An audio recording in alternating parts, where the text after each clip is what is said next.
Hello, আসসালামু আলাইকুম। সবাই কেমন আছেন? আশা করি ভালো আছেন।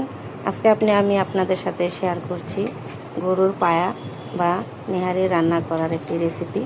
আমি যেভাবে রান্না করি আমি সবগুলো রেসিপি আপনাদেরকে সেভাবেই দেখানোর চেষ্টা করি। আমি প্রথমেই এখানে যে পায়াগুলো নিছি সেগুলোকে ভালোভাবে ধুয়ে পরিষ্কার করে তারপর পর্যাপ্ত পরিমাণ পানি দিয়ে এটাকে বসিয়ে দেব। যেহেতু এই পানিটা সিদ্ধ হওয়ার পরে পানিটা রেখে দেব, সেজন্য অবশ্যই ভালোভাবে পরিষ্কার করে ধুয়ে তারপর এটাকে বসাতে হবে। তারপর কিছুক্ষণ পর যখন পানিটা ফুটে আসবে তখন এর উপরে কিন্তু কিছু ময়লা যেরকম দেখতে পাচ্ছেন আপনারা ভিডিওর মধ্যে আসবে, এগুলোকে সম্পূর্ণভাবে পরিষ্কার করে ফেলে দিতে হবে। তারপর এটাকে আমি মিডিয়াম আঁচে ঢাকা দিয়ে রেখে দিব এগুলো সিদ্ধ হতে। যেহেতু এটা সিদ্ধ হতে অনেক সময় লাগে, আমার প্রায় 1 থেকে 1.5 ঘন্টার মতো সময় লাগছে। আর এখন আমি এটাকে চুলাটা অফ করে দিলাম। আমি এরকম পর্যায়ে রেখে দেব আর আমি ঝোলটাও ঠিক এরকমই রাখবো। এখন অন্য একটি পাত্রে বা কড়াইয়ের মধ্যে আমি এখন মশলাগুলোকে কষিয়ে নেব। প্রথমে এখানে আমি বেশ খানিকটা পেঁয়াজ দিয়ে দিলাম এবং তেলে এটাকে হালকা ব্রাউন কালার করে ভেজে নেব। তারপর এর মধ্যে দিয়ে দিলাম আদা এবং রসুন বাটা এবং এগুলোকেও আমি কিছুক্ষণ ভেজে নেব। ভাজা হয়ে গেলে এর মধ্যে সামান্য পরিমাণ পানি অ্যাড করে দেব যেন গুঁড়া মশলাগুলো আমি এর মধ্যে দিতে পারি। আর গুঁড়া মশলার মধ্যে দিলাম প্রথমেই হলুদের গুঁড়া, মরিচের গুঁড়া, ধনিয়ার গুঁড়া, জিরার গুঁড়া। আর আপনারা অবশ্যই লক্ষ্য করেছেন যে আমি এর মধ্যে কোনো গোটা মশলা ব্যবহার করিনি, কারণ আমার এখানে গরম মশলার গুঁড়ো তৈরি করে নিয়েছিলাম বাসায়।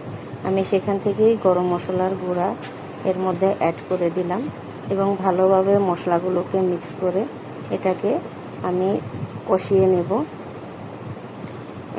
মশলাটা কষাতে আমার প্রায় 2 থেকে 3 মিনিটের মতন সময় লাগছে। মশলাটা যখন কষে আসবে, পানিটা একবারে শুকিয়ে গেলে তারপরও এটাকে আমি 2-3 মিনিট এভাবে তেলের মধ্যেই ভেজে নেব এবং তারপর আমার যেই হাড়ের পাতিল ছিল সেখানে আমি এই মশলাটা এখন অ্যাড করে দেব।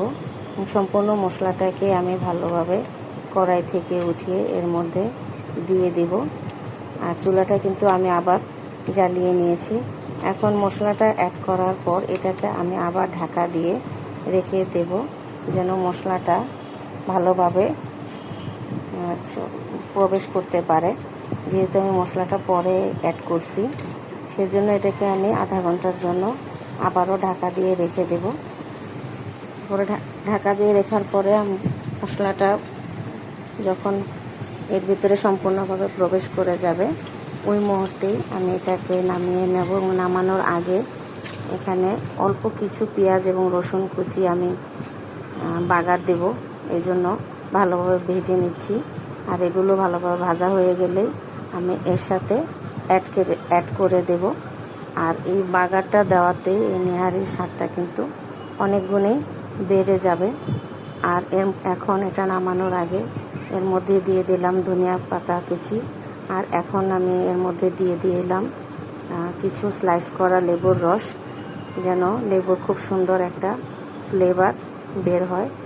যারা নেহারিটা অরিজিনাল গ্রান সহ্য করতে না পারেন তারা অবশ্যই লেবুর স্লাইসগুলো অ্যাড করে দেবেন, এতে করে খুব সুন্দর ফ্লেভার আসবে।